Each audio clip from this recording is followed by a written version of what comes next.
Elmenik dari Universitas Simalungun. Dan yang kedua adalah Andini Ginting dari Universitas Negeri Medan. Hai.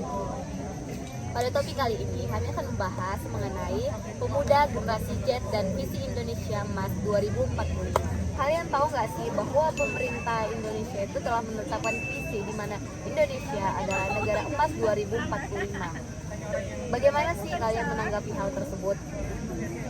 Mungkin bisa dijawab oleh Bang Ali. Baik ya, ini ya. Secara bayangan saya tuh Indonesia 2045 itu adalah Indonesia yang udah di umur matang, di umur 100 tahun.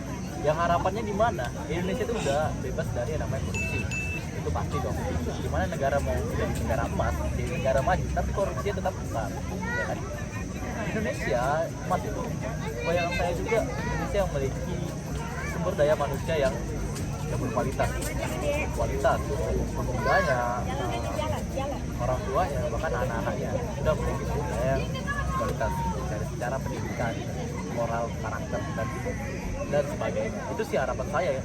Gambaran saya tentang Indonesia emas yang saudara Devi tanyakan. Kalau menurut Bang ini bagaimana sih? Sama ya, kurang lebihnya kayak Ali tadi bilang Ali. Terus kayaknya juga ekonomi ya. Ekonomi juga makin stabil terus kayak gitu pembangunan juga kayaknya udah merata lah. Oke, kalau begitu bagaimana sih menurut kalian pemuda dalam menyikapi 2045 yang akan datang?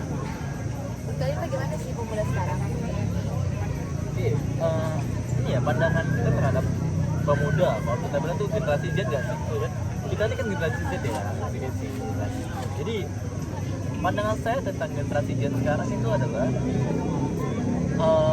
generasi yang cukup santai, tapi mereka santai tapi mereka banyak stres. Jadi gimana Indonesia memiliki pemuda seperti itu dengan harapan Indonesia emas? Saya rasa itu permasalahan. Dan ya itu sih pandangan saya tentang pemuda zaman sekarang itu. Dan Mbak ini gimana nih? Pemuda zaman sekarang itu kayak lebih banyak apa enggak sih? Apa namanya? Mikir kayak psikolog apa namanya itu? Kayak kalau itu Apa ya? enggak bukan. Jadi apa namanya? Filsafat. Bukan. Iya, kayak dia udah kan lo kenapa dia aku ini apa nih sakit kayak gini kayak gitu loh, nggak bisa aku mentalnya terlalu belum siap ya itu. mentalnya terlalu itu Pemuda sekarang. Ya pemuda sekarang tuh kita bilang bahwasannya pemuda sekarang itu gampang stres kan. Dan ini kalau kalian lihat data WHO tuh kan sekitaran 20% dari pemuda Indonesia itu menderita gangguan jiwa yang ya tidak berat tapi menderita. Oke, baik. banyak dari orang itu apa namanya langsung mengatakan berpikiran kayak aku aja kena mental isu mental apa, padahal kan seharusnya itu nggak jadi kayak kita kayak pemuda Menentu gitu ya. masa kau udah pemuda gitu loh, udah generasi Z kau cepat kali Ya mereka harus bereksplorasi bahwa mereka memiliki mental yang kurang gitu ya kan. Jadi menurut kalian kalau pemudanya kayak gitu memiliki problematika bahwa pemudanya ini berarti intinya belum siap lah ya. Apakah pemuda tersebut dapat mengimplementasikan visi pemerintahan atau bagaimana? kalau dari nengok mentalnya kayak gitu kan terus payah kan sih. Ini kalau kita lihat visi pemerintah harus dibarengi juga dengan kerja pemerintahnya terhadap pemuda. Kalau pemerintah hanya mengharapkan pemuda saja, tidak ada campur tangannya, ya kan? Misalnya nih, pemuda dibiarkan begitu saja, tidak ada kerja atau program-program yang meningkatkan pemuda ini. Jadi harapannya pemuda yang siap itu juga harus dibantu dengan pemerintahan, ya kan? Jadi jangan hanya mengharapkan bahwasanya pemuda yang nantinya di 2004 ini akan memimpin, tapi pemerintah sekarang tidak ikut campur tangan. Seharusnya pemerintah tidak ikut campur tangan. Gimana supaya mengembangkan pemuda ini? Yang dimana kita bilang tadi kok pemuda ini tidak siap kan secara mental kan. Nah itu tugas pemerintah toh, gimana cara mempersiapkannya ya kan? Oh, berarti pemerintah di sini harus ikut ya, berperan aktif untuk mewujudkan salah satu visi mereka sendiri gitu ya kan. Jangan membiarkan pemuda sekarang apalagi yang memiliki mental yang kurang baik ya. Tapi kita lihat nih pemerintahan sekarang. Bagaimana sih peran pemerintahan itu? Apakah mereka harus memberikan sesuatu yang spesial dalam pendidikan atau bagaimana? Dalam pendidikan menurutku apalagi kayak kuliah gitu kan, orang itu udah banyak yang mengembangkan untuk kegiatan-kegiatan mahasiswa yang bisa menunjang emas Indonesia emas 2045 sih, apalagi kayak kampus merdeka kayak gitu. Itu udah oke sih menurutku kalau untuk mahasiswa. Cuman balik lagi kan ke kepribadian orang lagi, ada banyak juga orang yang kayak mahasiswa nggak mengikuti itu. Jadi itu dia, kayak kalau dibuatkan sama pemerintah itu apa namanya, kayak yang tadi dibilang si Ali, programnya itu kalau toh juga nggak kemauan tersendiri ya buat apa juga kan. Kita sama tentu, kita udah berupaya ya, tapi ini masalahnya, ini yang aku nambahin, upaya yang dilakukan pemerintah hanya upaya untuk mahasiswa, tapi banyak juga pemuda yang tidak sekolah, tidak apa. Nah, apakah mereka itu ikut andil untuk Indonesia Emas atau menjadi hanya sebagai tim hore-hore aja? Nah, aku nih mau nanya nih sama Debbie juga kan, karena ini podcast kan. Program pemerintah ini kan banyak yang kita bilang ke ranah pendidikan. Kita sekarang merasakan kampus merdeka, kampus mengajar, pertukaran mahasiswa dan MSIB kan yang ikutin. Nah, pemuda tidak dapat kesempatan itu bagaimana? Kamu kan gimana? Kalau menurut saya sendiri ya, salah satu program terutama dari Kemendikbud yaitu mereka bukan hanya menetapkan dalam satu yaitu mahasiswa, tapi dia juga menetapkan untuk misalnya kurikulum baru dari SD, SMP, SMA. Oke, tapi itu membahas tentang pendidikan adalah orang-orang yang sudah memiliki kesempatan dalam bersekolah ya.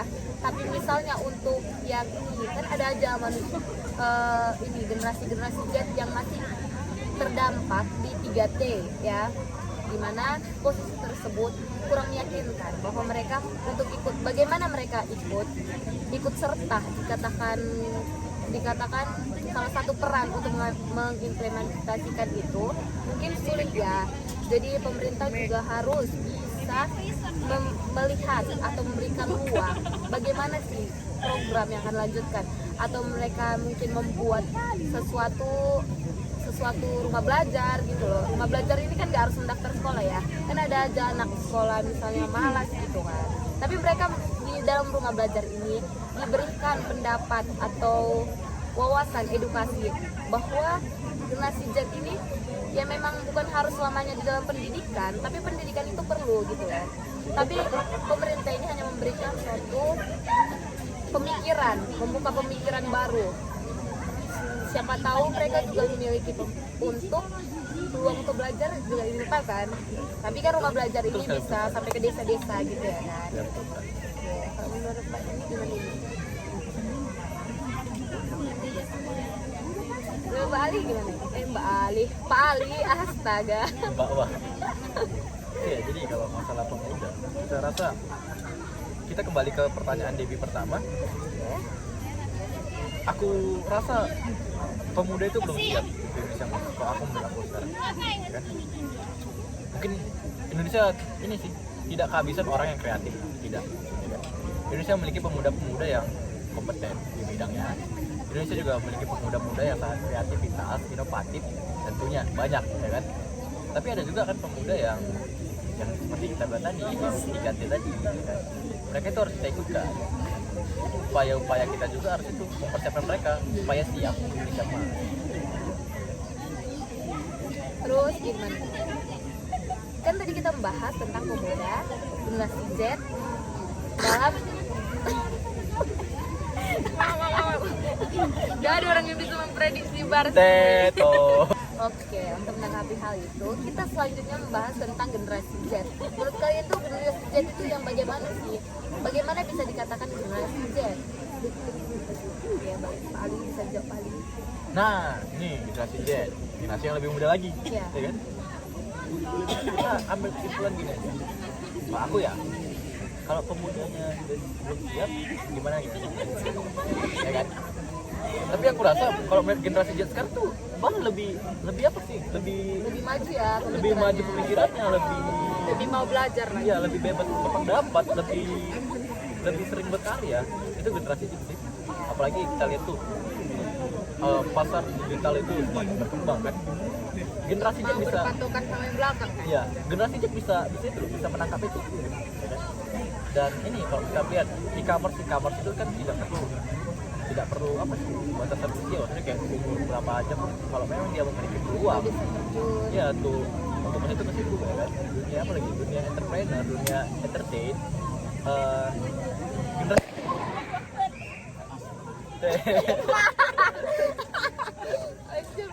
Sampai harus kalian karena itu aku Kalian kalah. ya, masih katanya. jadi gini kan, jadi kayak udah generasi Z ini untuk kita lihat gimana generasi Z sekarang itu lebih siap kalau kita.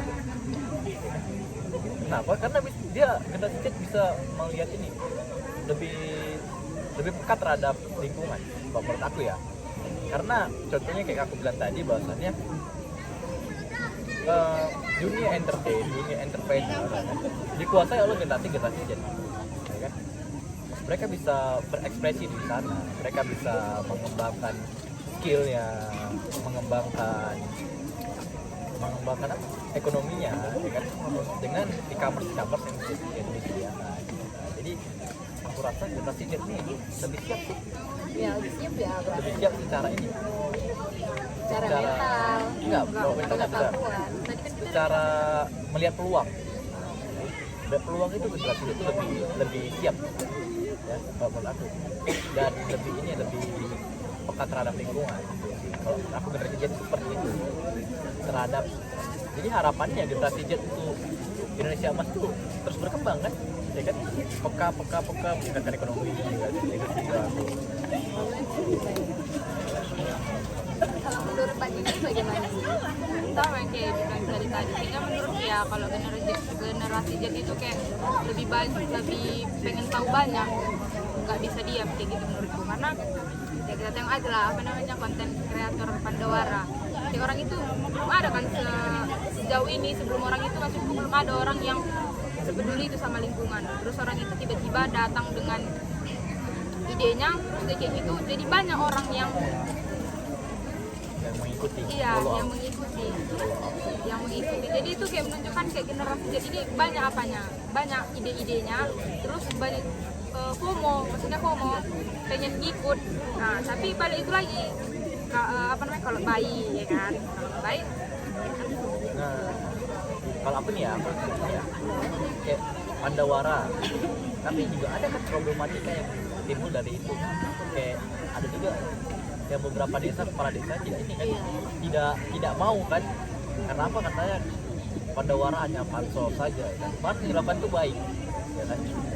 Nah jadi nah tuh, kayak coba kalau aku, itu menurutku kayak bukti juga kalau generasi Z mikirnya selalu positif. ya Selalu positif, karena kayak udah berapa kali nengok konten-konten kayak gitu, orang itu banyak ngambil yang positifnya gitu loh. Kalau yang dari generasi apa ya, generasi Z ini, kalau orang itu buat yang apa namanya, karya-karya baru, orang itu orang itu positifnya. Kalau generasi Z ada kayak yang komen-komen di sosial media itu, dia kan nampak kan profilnya, kalau dia kayaknya ini kayaknya umuran segini kayak gitu kan. Ada juga yang beberapa ditaruhnya dia memang bionya umurnya segini, dan itu ada beberapa yang itu dia bukan generasi Z kayak gitu, dan dia komen itu nggak positif gitu loh. Jadi itu dia menunjukkan kayak generasi Z itu dia lebih berpikir positif, ngambil yang positif. jadi kayak kita biasanya kayak masa generasi Z sudah positif, sudah melakukan hal baik, ada aja bahkan dari pihak-pihak yang bilang seharusnya menaungi memberikan contoh itu tidak setuju, bahkan tidak mendukung ya kan. Itu harusnya. Tapi ya bukan berarti generasi yang lainnya nggak positif. Iya betul. Terus kalau menurut Kak Ibu gitu, tadi ya pemuda itu selain memiliki problem etika ya, Itu semua itu ya menjadi itu problematika. pemuda. Terus bagaimana ini tanggapan kalian sebenarnya? Apa sih, apakah pemuda ini sama generasi Z di 2045 atau bagaimana? Kita naik, kita turun lagi. Secara pengelompokan mungkin ya, karena generasi itu kan baru-baru munculnya, mungkin secara pengelompokan itu bisa sedikit berbeda ya kan? Tapi kalau visinya sama menuju Indonesia emas, pemuda dan generasi itu harus bersatu, itu gak sih? Ya kan? Jadi kalau Kolek ya. jadi kolaborasi dong. Apa yang bisa membangun dalam hal positif ya kan? Mereka harus bisa bekerja sama, pemuda dan generasi Z, ya kan? Dan bahkan pemuda dan generasi ini harus didukung dengan namanya pemerintahan, support dari lembaga-lembaga yang setiap kegiatan menuju Indonesia emas ya kan. Jadi setiap kegiatan yang dilakukan itu mereka kalau positif itu juga berdampak pada Indonesia emas ya. Setuju kan ini? Kalau oke, tadi itu kan membahas tentang pemuda dan generasi Z. Ini kalian sendiri ini adalah generasi Z ya? Ya. Itu udah di bos. Asik. Terus ini berarti mahasiswa semester berapa ini? Semester 6 ya? Masih muda kali ya. Oke, menurut kalian sendiri ini sebagai mahasiswa yang termasuk dalam golongan generasi Z, apa sih ini menurut kalian sendiri? Apa sih peran untuk mewujudkan atau mengimplementasikan Indonesia menuju 2045? Aku sebagai mahasiswa ya, yang aku lakukan sekarang adalah kembangkan diriku untuk mempersiapkan Indonesia emas. Kembangkan diriku belajar banyak, menerima pengalaman, mencari relasi. Itu yang aku lakukan. Jadi ketika aku sudah melakukan hal itu, proses di mana diriku bisa berkembang, di mana diriku bisa berkarir. Jadi Indonesia emas itu tantangan untuk Indonesia emas itu bisa aku hadapi. Aku seperti itu. Ini ya sebagai mahasiswi Universitas Negeri Medan. Sama sih kayak kata Ali tadi, kayak dari awal tadi kita bilang juga kan kayak menurut diri sendiri dulu kan. Jadi kayak yang memang diapakan itu ya diri sendiri dulu, baru yang lain. Oke, berarti mahasiswa sekarang itu adalah termasuk generasi Z ya, yang ikut menjadi investasi mengimplementasikan visi pemerintah itu Indonesia Emas 2045. Ya betul. Dan ini juga kalau ini ya, selain untuk mengembangkan diri mahasiswa kayak selain untuk mengembangkan diri sendiri, mahasiswa juga harus berdampak terhadap lingkungannya, ya. Apalagi terhadap lingkungan masyarakat. Jadi mahasiswa kalau bisa bermanfaat bagi masyarakat itu lebih baik, ya. Jadi selain dia mengembangkan diri, ada masyarakat yang juga berkembang bersama dengan dia. Itu nggak sih? Dan jadi mahasiswa juga harus peka terhadap ini problematika, masalah-masalah yang ada di lingkungannya. Tidak boleh cuek sih kalau menurutku sebagai generasi Z. Karena kita bilang tadi bahwasanya generasi Z itu udah peka kan. Masa generasi Z terhadap lingkungan sekitarnya atau masyarakat di sekitarnya itu tidak peka ya kan? Ini harapan saya juga. Mahasiswa juga selain untuk dirinya berkembang, ya masyarakat juga harus berkembang. Ya toh, ya kan? Ya. Kalau aku sih kayak mahasiswa lebih apa gitu, lebih produktif untuk ngikuti kayak program-program yang udah disiapkan pemerintah kayak kampus merdeka itulah kan. Nah, dan kampus harus mendukung itu. Iya, ada beberapa kampus yang nggak mendukung. Betul. Jadi kan itu kan udah disiapkan pemerintah. Jadi pemerintah juga udah banyak loh gitu memikirkannya ini baik apa enggak gitu loh. Terus kenapa kampus nggak mendukung kayak gitu? Berarti kan salah kampus juga. Terus apa namanya? Itu mesti mendukung. I love you sih. Ya toh? Ini Diam lah. Terus kayak jalan gitu. ya pasannya. Oh, nggak tahu sih. Mahasiswa kayak harus itulah tadi aku bilang kan, harus ikuti yang udah disediakan program-program pemerintah karena itu bisa jadi tabungan mahasiswa juga untuk Indonesia Emas 2045 karena itu kan dibuat juga dengan perhitungan yang matang. Berarti ya pemerintah itu telah mempersiapkan program, tapi ada aja hambatan dari satu-satu sisi ya gitu ya. Tapi kita sebagai mahasiswa harus berpikir lebih maju seperti yang kalian bilang tadi ya kan, generasi Z ini bukan hanya program yang dari kalangan kampus, tetapi kita juga bisa mengikuti di luar kampus, misalnya sumber daya manusia yang lain. Kan ada itu kampus bukan tempat belajar umum gitu, misalnya kalau di Palangkaraya ya, misalnya kalau di Palangkaraya sendiri itu ada yang namanya Rumah Belajar Palangkaraya gitu ya. Itu adalah salah satu gerakan mahasiswa untuk menciptakan generasi yang dimana 3T tidak memiliki peluang untuk ikut dalam pendidikan Indonesia. Ya, ya. Dan mahasiswa juga harus sering berdiskusi seperti ini. Iya. Karena pengalaman ini, kalau gambaran saya juga kan, pandangan saya terhadap mahasiswa yang pintar adalah mahasiswa yang nyari ilmunya di luar kampus. Iya. Karena itu yang didapat di kampus hanya Akademik doang ya, akademik monoton. saja. Bahkan kampus itu kan itu ada mahasiswa yang pintar, jenius, berani adalah mahasiswa yang saya rasa sering berdebat, sering berdiskusi. Iya, benar itu. Itulah program salah satu kampus itu, pertukaran mahasiswa, MSIB itu perlu banget sih untuk memberikan peluang lebih luas lagi. Ya kan? Ini salah satu LO-nya nih, pasti udah berpengalaman nih. Banyak melihat bagaimana Nusantara Indonesia dari mahasiswa luar Indonesia, se-Indonesia bagaimana. Pasti memiliki peluang yang baru gitu ya kan. Oke, matang banget ini pembahasannya, berdaging kali. Oke, jadi generasi Z itu pemuda bukan hanya nongki-nongki biasa, tapi nongkinya bisa juga membahas tentang ini. Tapi saya lihat sih generasi Z ini ya udah lebih matang, terutama tidak kaku dalam politik ya kan. Iya betul. Jadi mereka tahu melihat bagaimana sih pemerintah setempat, dan bahkan mereka berani berkomentar di sosial media mengungkapkan bagaimana selanjutnya gitu. Mereka ikut aktif. Saya rasa pembahasan kita ini sudah cukup ya. Jadi mau disimpulkan, pemuda generasi Z harus ikut andil untuk mewujudkan Indonesia Emas 2045. Dan tidak hanya pemuda dan generasi Z saja, tapi pemerintah setempat juga harus turut serta melihat dan turun tangan untuk mewujudkan visinya sendiri. Terima kasih, sampai jumpa, bye-bye. Kalah kan dia. Oke, penutupan kita hari ini aku punya yel-yel nih. Kayak gini ya, nanti contoh ya. Pemuda generasi Z menuju Indonesia Emas. Oke? Oke. Ya, Udah ngasih Indonesia Mas ya, gitu ya. Oke. 1, 2. Tangannya L, literasi. Ya, selalu diterasiin.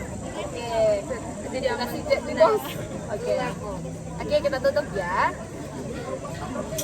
Apa tadi? Oke, kita tutup ya. Pemuda generasi Z menuju Indonesia Emas.